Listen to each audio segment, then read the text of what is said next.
여러분 안녕하세요. 호서대학교 컴퓨터공학부 이호웅입니다.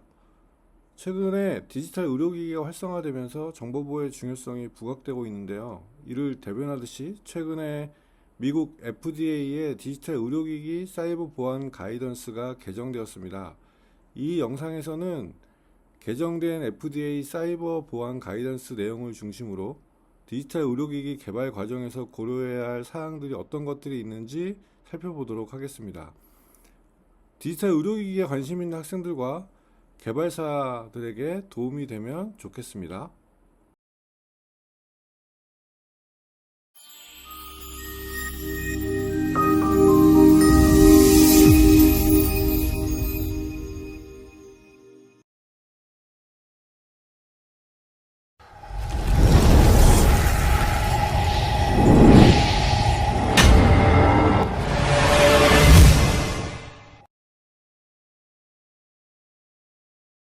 지난 6월 27일에 FDA에서 새로운 사이버 보안 가이던스가 공고되었습니다. 오늘 제 내용은 이 새로운 FDA 사이버 보안 가이던스 내용을 중심으로 진행하도록 하겠습니다. 이번 FDA 사이버 보안 가이던스의 가장 큰 특징은 사이버 디바이스 정의와 관련된 요구사항을 명확히 하고 있다는 점인데요. 이 사이버 디바이스 개념이 이번에 처음 등장한 건 아니고요. 이전에도 있었는데 이번에 그 기준이 명확하게 확정되고 기준이 강화되었다고 볼 수 있습니다. FDA에서 정의하는 사이버 디바이스는 소프트웨어를 포함하는 의료기기입니다. 제조나 어떤 승인 주체가 검증, 설치 또는 승인한 소프트웨어를 포함한다는 의미인데요. 여기서 소프트웨어는 의료기기 그 자체이거나 의료기기 내부에 포함된 소프트웨어를 의미합니다. 기기 자체가 소프트웨어다라는 것은 우리가 SAMD, 소프트웨어 애저 메디컬 디바이스라고 하는 소프트웨어 의료기기를 의미합니다. 그리고 FDA는 사이버 디바이스는 인터넷 연결이 가능한 디바이스라고 정의를 하고 있는데요. 해당 의료기기가 네트워크 기능을 통해서 인터넷에 접속할 수 있는 능력이 있어야 한다라는 것을 의미합니다. 마지막으로 세 번째 사이버 디바이스의 정의에서 사이버 보안 위협에 취약할 수 있는 어떤 기술적 특성을 포함하고 있다고 얘기를 하고 있습니다. 추가로 덧붙여서 FDA는 앞서 설명드렸던 인터넷에 연결할 수 있는 능력에 대해서 다음과 설명을 하고 있는데요. 기기가 의도적이든 비의도적이든 인터넷에 연결될 수 있는 경우로 구분을 합니다. 먼저 의도적 연결의 의미는 제조사가 설계상 인터넷에 연결하도록 만든 경우입니다. 그 의료기기 자체가 네트워크에 연결하는 기능을 갖고 있다는 의미가 되겠죠. 예를 들면 의료기기가 와이파이나 아니면 이더넷 포트를 이용해서 직접 서버로 데이터를 전송하는 경우가 있을 테고요. 아니면 뭐 LTE나 5G나 이런 모바일 통신을 이용해서 제조사가 서버와 주기적으로 통신을 할 수 있고요. 아니면 의료기기 내부적으로 웹서버를 구성을 해서 사용자가 브라우저로 해당 의료기기에 접속을 해서 어떤 정보를 확인하도록 하는 경우도 있을 겁니다. 반면에 비의도적 연결은 원래 기능적으로 제공할 목적은 아니지만 본의 아니게 인터넷 연결이 가능한 경우를 의미합니다. 예를 들면 뭐 BLE로 연동된 태블릿이나 스마트폰이 인터넷에 연결되는 경우가 대표적일 수 있겠죠. 그러니까 의료기기 자체는 스마트폰과 BLE로 연결되는 게 원래 목적이지만 이 연결된 스마트폰이 인터넷과 연결이 돼서 간접적으로 영향을 받는 경우라고 할 수 있습니다. 그 외에는 의료기기가 병원 내 팍스 서버나 뭐 EMR 서버와 같은 제3자 시스템과 연결이 되고 그 서버가 인터넷 접속이 가능한 경우가 있을 수 있고요. 특히 뭐 기술 지원을 위해서 RDP 포트나 특정 포트가 열려 있는 경우가 있을 수 있겠습니다. 뭐 VPN을 쓴다 하더라도 심각한 문제를 야기할 수 있습니다. 이걸 흔히 우리가 백도어라고도 얘기를 하죠. 지금부터는 이번에 새로 개정된 FDA 사이버 보안 가이던스 내용 중에서 중요한 내용만 추려보도록 하겠습니다. 먼저 FDA 사이버 보안 가이던스는 특정 기기 종류나 위험 등급에 따라 적용 대상을 제한하지 않습니다. 결과적으로 의료기기 전체가 대상이라는 의미고요. 만일에 제조사가 이 기기는 사이버 보안 요구사항이 적용되지 않습니다 라고 주장을 하려면 이를 명확하게 입증해야 됩니다. FDA는 단순한 진술만으로는 인정하지 않고요. 객관적인 증거를 요구합니다. 예를 들면 네트워크 인터페이스가 아예 없다라는 내용에 대한 기술적 근거를 제시를 하고요. 그 다음에 위험 모델 분석 결과라든가 위험 평가라든가 이런 자료들을 모두 제출해야 합니다. FDA 사이버 보안 가이던스에서는 TPLC를 명시해서 제품 설계 단계부터 제조, 배포, 사용, 유지보수, 폐기까지 제품의 전주기적인 위협 평가와 보안 설계 업데이트를 요구하는데요. 특히 새로운 보안 취약점이 발견되었을 경우에는 포스트 마켓 단계에서도 다시 프리마켓 단계인 설계 단계부터 대응하도록 권고를 하고 있습니다. 여기서 SPDF는 FDA가 사이버 보안이 내재된 제품 개발 프로세스를 설명할 때 사용하는 핵심 개념인데요. 이 FDA는 제조사에게 SPDF를 문서화하고 이를 근거로 프리마켓 서브미션 시에 보안 관련한 설계, 개발 활동 내역을 제출하도록 요구하고 있습니다. TPLC, SPDF 이 두 항목 모두 FDA 가이던스의 핵심 골자이고요. TPLC는 보안은 출시 이후에도 지속적으로 관리해야 하는 속성이라는 점을 강조를 하고 있고, SPDF는 또 이를 구현하는 개발, 운영, 프레임워크로서 구체적인 실천 방법을 제공한다고 할 수 있습니다. TPLC는 포스트 마켓 관점이고, SPDF는 프리마켓 관점이라고 이해하시면 될 것 같습니다.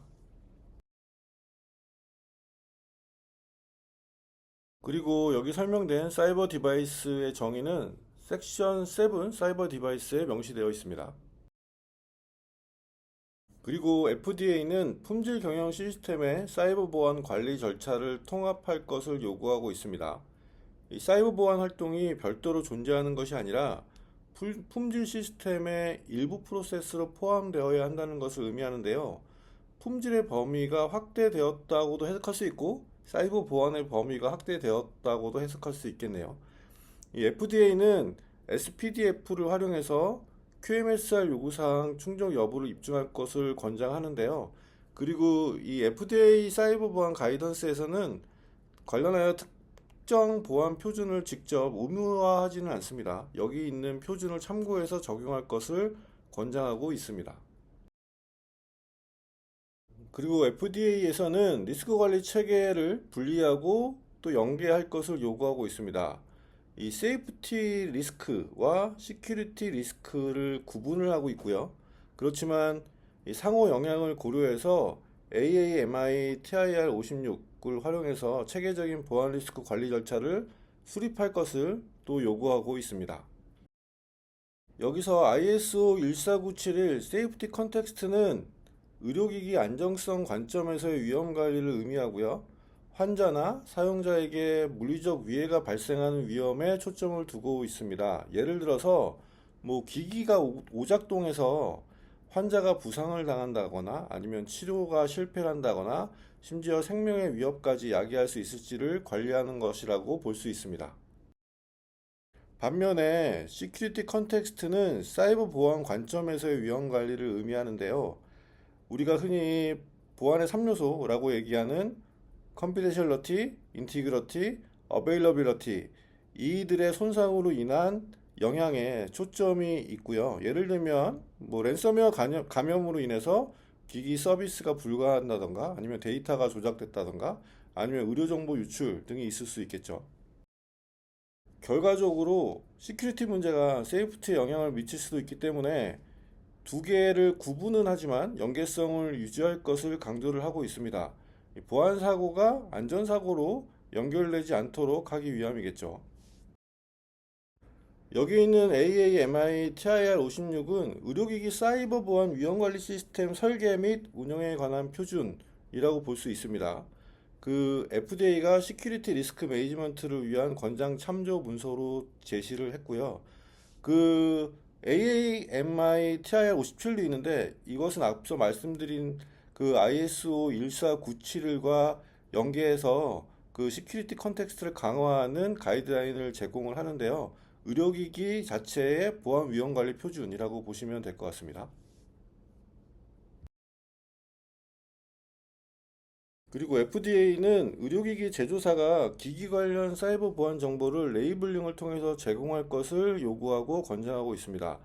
이때 레이블링은 우리가 흔히 라벨이라고 하는 단순한 물리적인 레이블링이 아니라 뭐 사용 설명서라든가 아니면 뭐 전자 매뉴얼, 온라인 포털 뭐 이런 모든 것들을 포함을 하고 있습니다. 최근에 공급망 보안하면 떠오르는 것이 S밤인데요. FDA도 사이버 디바이스에 대해 S밤 제출을 요구하고 있고요. 이는 프리마켓 서브미션 시의 필수 항목 중에 하나입니다. S밤은 기기에 포함된 모든 소프트웨어 구성 요소의 상세 정보를 기록한 문서인데요. 공급망 보안과 취약점 관리에 기반이 되는 문서입니다.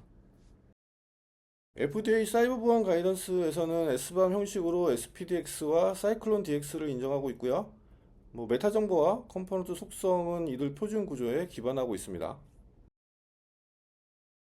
지금까지 S밤에 대해서 잠깐 설명을 드렸지만 공급망 보안 관점에서 본다면 소프트웨어 관리 범주를 크게 세 가지로 구분할 수 있습니다. 여기서 보시면 S밤, SOUP, MPS가 있는데요.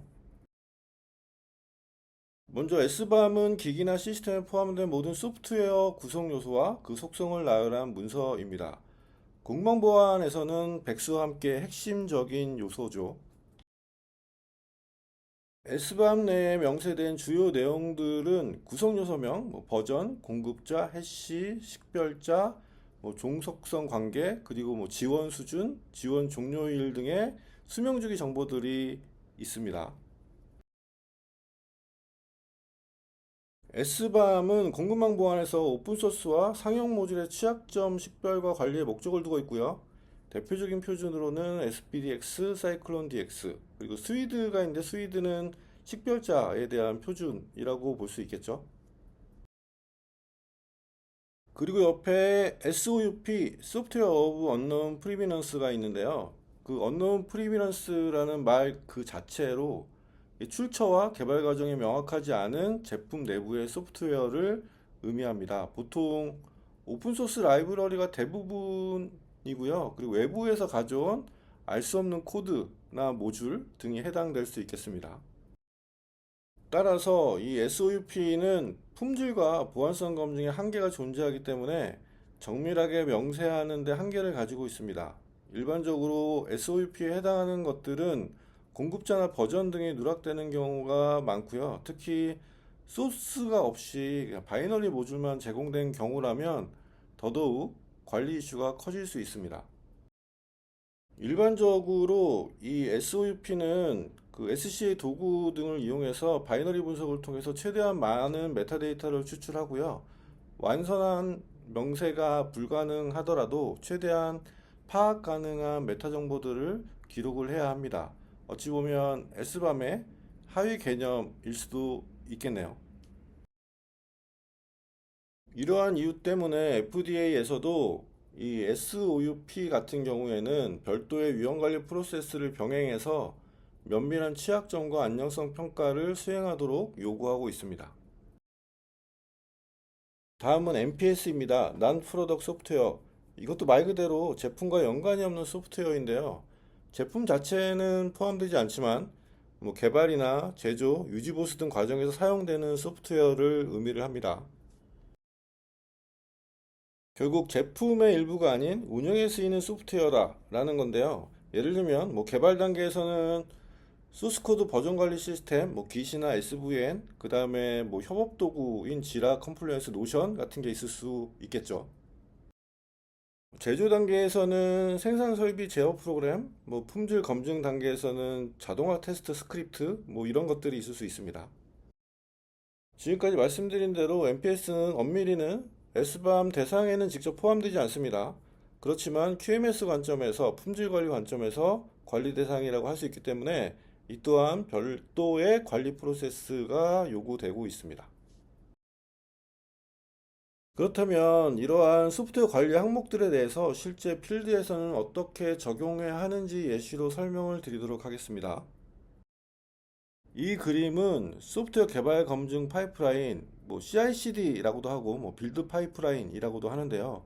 이 파이프라인 안에서 정적 분석, 그다음에 오픈소스 보안 검증, 그리고 S밤 생성과 배포 절차를 통합한 흐름을 시각화한 것입니다.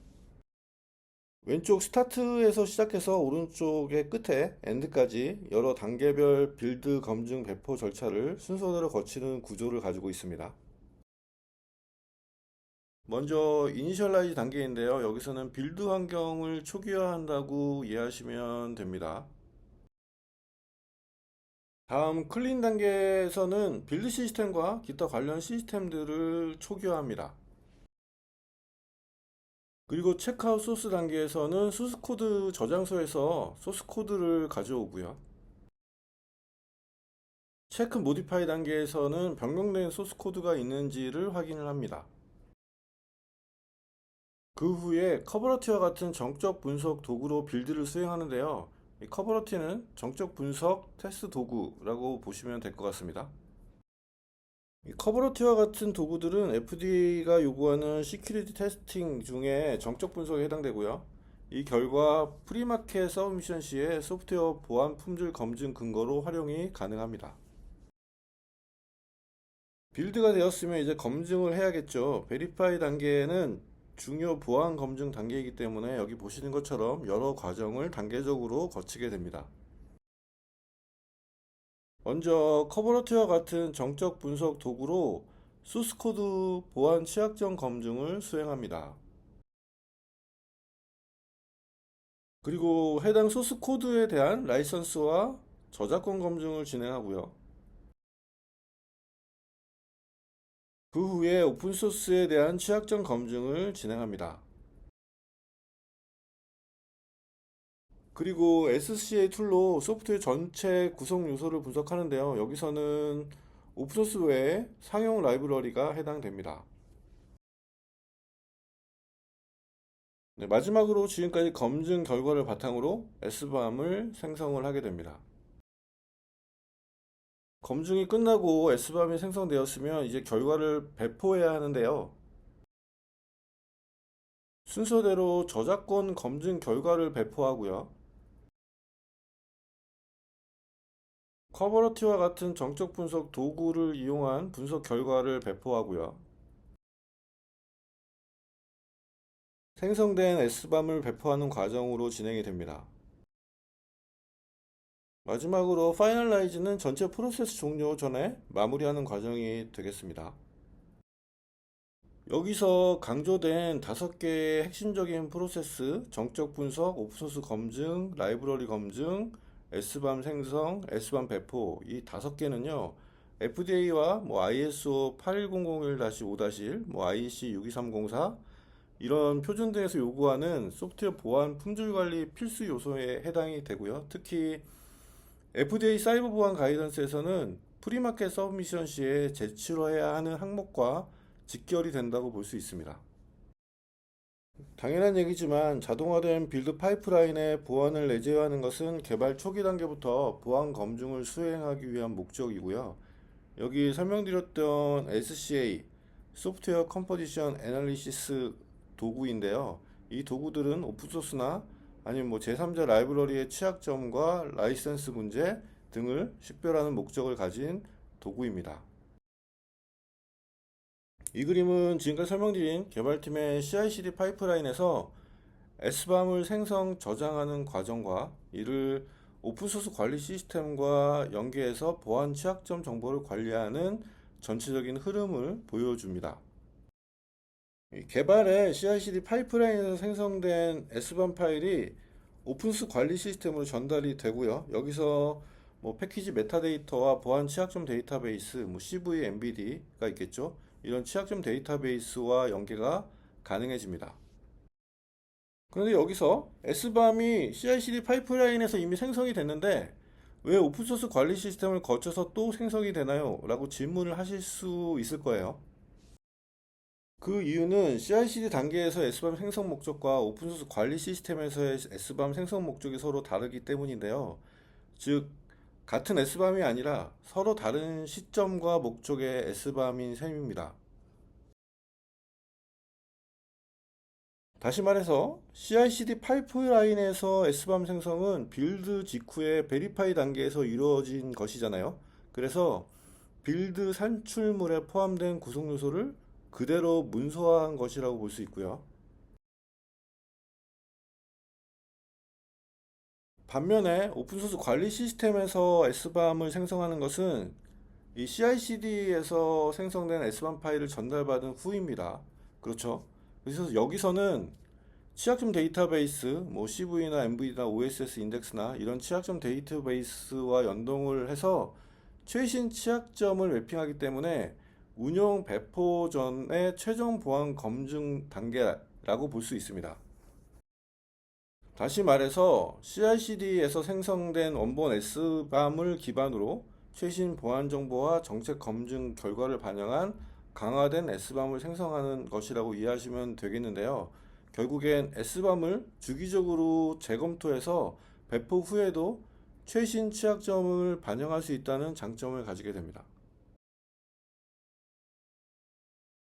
정리하면 CI/CD 단계에서 S밤은 빌드 시스템 구성 기록이기 때문에 개발 과정의 증빙으로 사용할 수 있고요. 오픈소스 관리 시스템에서 생성된 S밤은 지속적인 업데이트를 통해서 운영 보안 점검용 최신 버전을 계속 유지하는 관점이기 때문에 보안 규제 대응이 가능하게 됩니다. 추가로 앞서서 SOUP에 대한 별도 위험 관리 필요성에 대해서 말씀을 드렸는데요. 그 방안 중 하나가 동적 분석입니다. 다양한 어택 서페이스에 대응하기 위해서는 동적 분석도 반드시 수행되어야 하고요. 이를 기반으로 CI/CD 상에서 취약점에 대한 재검증이 이루어지면서 지속적인 사이클을 이루는 것도 고려가 되어야 할 것입니다. 또한 오픈소스 관리도 두 가지 관점에서 관리될 필요가 있는데요. 제품에서 어떤 오픈소스를 사용하고 있고 라이선스는 어떻게 되는지에 대한 컴플라이언스 관점, 그리고 제품에서 사용하는 오픈소스에 어떤 취약점들이 존재하는지 모니터링하는 관점, 이 두 가지 관점으로 이원화 관리가 이루어져야 합니다. 이 자료는 최근 공급망 보안 관련 이슈인데요. 올해 1분기에 4건으로 23년과 24년 1년 동안 신고된 건수와 동일합니다. 그만큼 공급망 보안의 중요성이 높아진다고 할 수 있겠습니다. 지금까지 FDA 사이버 보안 가이던스를 중심으로 설명을 드렸는데요. 규제 강도 면에서 보면 유럽이 우리나라와 미국의 중간에 위치하고 있다고 볼 수 있겠어요. 우리나라는 아직까지는 체크리스트 기반의 취약점 점검 결과에 중점을 두고 있고요. 상대적으로 규제 강도가 낮다고 볼 수 있겠습니다. 이제 마무리하겠습니다. 소프트웨어 의료기기 공급망 보안과 관련해서 향후 연구 과제들을 추려 보았는데요. 먼저 SCA 오탐과 미탐 문제입니다. 오픈소스나 라이브러리를 식별하고 취약점을 매핑하는 과정에서 버전이 불일치한다거나 아니면 네이밍이 불일치한다거나 메타데이터가 누락된다거나 이런 것들로 인해서 포스 포지티브나 포스 네가티브가 여전히 많이 존재를 합니다. 특히 의료기기 같은 경우에는 그 IC 62304나 FDA 요구사항에 따라서 소프트웨어 구성 정확성이 매우 중요하거든요. 그래서 이 문제를 줄이는 연구는 매우 중요하다고 할 수 있겠습니다. 두 번째로는 취약점 데이터베이스의 종류가 다양해지고 취약점 데이터 소스가 많아지고 있는데요. 이 의료기기는 물론 OT 쪽이 더하겠지만 긴 제품 수명 주기와 규제 환경 때문에 취약점 모니터링 자동화가 필수입니다. 세 번째는 S밤으로 주로 설명을 드렸지만 SPDX나 사이클론 DX는 많이 사용하면서 표준으로 정의된 것이지 명확한 표준이 존재하지 않는다고 봐도 무방합니다. 특히 백스 같은 경우에는 그 S밤에 포함된 취약점이 실제로 영향이 있는지 여부를 명시하는 표준이지만 이 또한 사이클론 DX나 SPDX 포맷 간의 불일치, 그다음 작성 방식의 차이로 인해서 자동화 수준이 매우 낮다고 볼 수 있습니다. 특히 백스는 뭐 취약점 영향도 자동 판단 알고리즘 연구도 필요하긴 하겠지만 어쩔 수 없이 분석가의 관여가 필수적인 부분도 있기 때문에 현실적으로 자동화의 한계를 아직까지는 가지고 있다고 볼 수 있습니다. 네 번째로 현재 S밤 연구와 도구는 SCA 기반의 오픈소스 구성요소 분석 중심으로 진행되고 있다고 볼 수 있는데요.